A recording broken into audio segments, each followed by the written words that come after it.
Join Wager, cash in, and get a $125 bonus. Sign up now at TVG.com.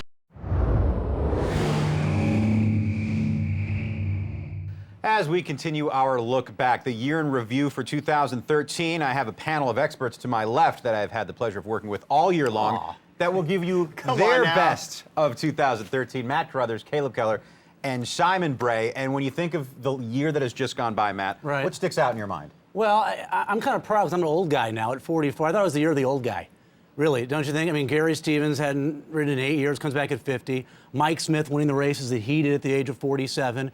Wayne Lucas winning the Preakness at 77. Cott Campbell, Dogwood Stable, Belmont, 85. It was the year of the old guy, right? Old guy's right? taking Come over. on, Simon. Says the young guy.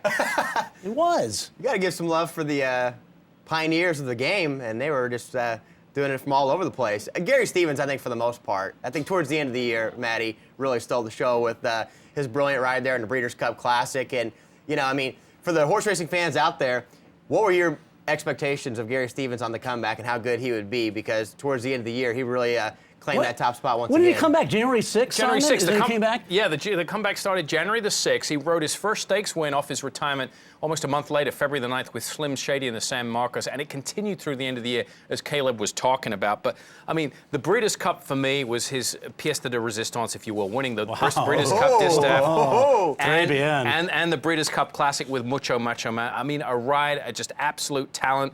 And, of course, he put into the fact that he went to Europe. He rode in the Jockeys Challenge there. He was in the World Super Jockeys Challenge in Japan as well. This is a guy that went down a horrific spill back in 2005. Never thought he would ride again. And the comeback that he has put on a clinic this year, absolute masterful performance from all the way through the year, from start to finish. And, you know, you bring up Gary Stevens. You're talking about old guys. For me, it was a year of the jockeys. It really was a year of the riders. Everything that you said about Gary Stevens, I think we were all on the bandwagon when he came back into the saddle. And then the continued dominance in the Breeders' Cup by Mike Smith. We saw a fantastic year. We touched on it in another part of the show with what Joel Rosario did in such a short span. He wins the Dubai World Cup, the Kentucky Derby, and sets a wins record at Keeneland. He's kind of lost in the shuffle with the resurgence of the Gary Stevens train. And then beyond all of this, none of the people we just mentioned are leading the country in earnings or about to setting earnings record like Javier Castellano right now. I think the jockeys this year have really stood out, and we're talking about 4 Hall of Famers right there. Yeah, but we should also talk about the equine athletes a little bit. And, you know, Wisedan's the horse that you need to talk about, a horse that, you know, 6 for 7 this year, does it again in the Breeders' Cup Turf Mile.